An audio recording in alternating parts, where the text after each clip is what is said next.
दादी सिंध समेत सॼी दुनिया में अॼु पोरियतनि जो आलमी ॾींहुं मल्हायो पियो वञे। इन ॾींहं जी मुनासिबत सां हैदराबाद में बि रैलियूं निकिरंदियूं आहिनि, सेमिनार मुनक़द कराया वेंदा आहिनि। पर छाकाणि त कोरोना वायरस सबबु लॉकडाउन आहे, इन करे हीउ जेको पोरियतनि जो पहिरियों ॾींहुं जे आहे या आलमी ॾींहुं आहे उहो सादगी सां मल्हायो पियो वञे। हिन वक़्तु असां सां गॾु कुझु मज़दूर मौजूदु आहिनि, अचो त हिननि सां ॻाल्हि ॿोल करियूं। अॼु जे असांजो आलमी ॾींहुं आहे त असां मज़दूर माण्हू आहियूं।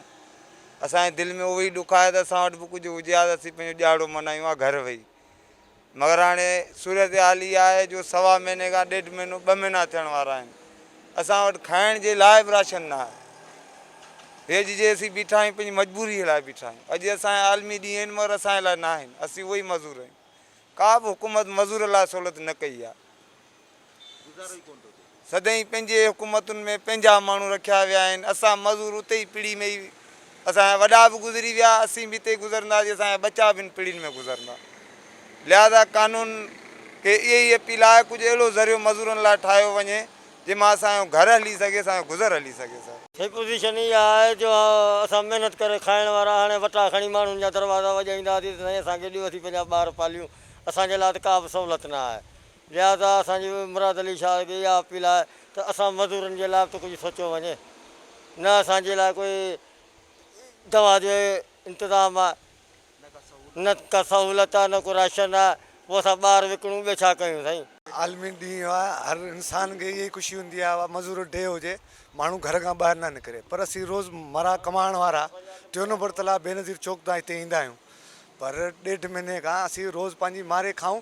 पर अहिड़े हालातनि में त को कमु धंधो कोन्हे, दुकान बंदि लॻा पिया आहिनि, कंहिंखां वठंदासीं। वज़ीर आला खे इहा ई गुज़ारिश आहे, असांजे 3 नंबर तलाब बेनज़ीर चौक तां असांखे 2 महीना थी विया आहिनि वेही। हुते असां न राशन आहे, न का अहिड़ी सहूलियत आहे। असीं 3 नंबर तलाब बेनज़ीर चौक तां हिते ईंदा आहियूं, पर अॼु ताणी का बि असां न को असांजे पाड़े जो को नाज़िम अहिड़ो कोन्हे, न को अहिड़ी सहूलियत आहे, न को असांजे खाइण लाइ आहे। कुझु बि कोन्हे, परेशान थी विया आहियूं। 2 महीना थिया आहिनि, असांखे केरु पुछण ई कोन आयो आहे, न को कुझु बि कोन। असीं न त अहिड़े ॾींहं में असीं घर वेठा हूंदा आहियूं। अहिड़े 2 महीना थिया आहिनि, दुकान बंदि, हर शइ बंदि। असांजा बचा पुखनि ते वेठा आहिनि। छा कयूं? असीं पंहिंजे बचनि खे विकिणूं या ज़हर खाराइजूं?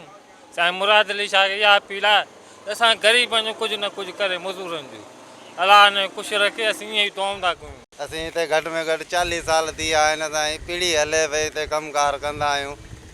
कुझु बि कोन थो मिले, न को हिते थो मिले। पाण हिते वयूं था पुलिस वग़ैरह ॾंडा आहियूं भॼायो जॾहिं घर था वञूं त बुखुनि ते वेठा आहियूं। हाणे छा करे माण्हू वरी बि तकड़ि असीं दिलि पको करे अची वेही था रहूं। माण्हू अलाए चवनि था असांखे दफ़ा बीमारियूं लॻंदियूं, हीअं लॻंदियूं। पर छा कयूं? बुख में था मरूं। हाणे बीमारी छा कंदी? बीमारी में न मरी वेंदो, जान त छुटी वेंदी हली। नाज़रीन, अवां पोरियतनि जूं ॻाल्हियूं ॿुधियूं। उन्हनि जो चवणु आहे त हू अॼु बि पंहिंजे ॾींहं खां बेख़बर बणियल आहिनि। उहे इन करे बेख़बर आहिनि जो उन्हनि जे घरनि जी जेका चुल्ह आहे उहा विसामियल आहे। लॉकडाउन खां पोइ जेको आहे 40 ॾींहंनि खां हू बुख ऐं बदहाली जो शिकार आहिनि। उन्हनि जी को बि जेको आहे माली सहायता करण लाइ तयारु न आहे।